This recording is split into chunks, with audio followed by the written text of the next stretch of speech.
आज लोकजनशक्ती पार्टीच्या माध्यमातून जिल्हा परिषद येथील ग्रामीण पाणी पुरवठा विभागाचे अधिकारी श्री गौरव चक्के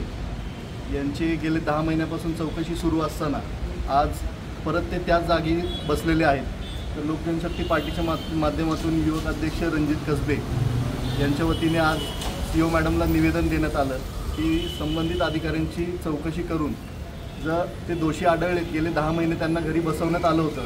तर चौकशी होईपर्यंत त्यांना त्या खुर्चीवरती बसून देण्यात येऊ नये। कारण चौकशी आता सुरू असताना जर ते त्याच खुर्चीवर बसत आहेत तर ते त्या संबंधित विभागाच्या माध्यमातून त्यांच्या जे हाताखाली अधिकारी जे काम करत आहेत त्यांच्याकडून ते पुरावे नष्ट करू शकतात व जी होणारी चौकशी त्याच्यामध्ये ते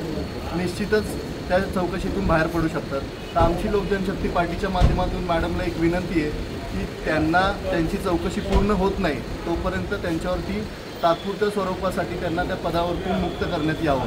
अन्यथा येत्या 8 दिवसामध्ये लोकजनशक्ती पार्टीच्या माध्यमातून शेकडो कार्यकर्त्यांच्या उपस्थितीत जिल्हा परिषदेच्या गेटसमोर तीव्र आंदोलन करण्यात येईल।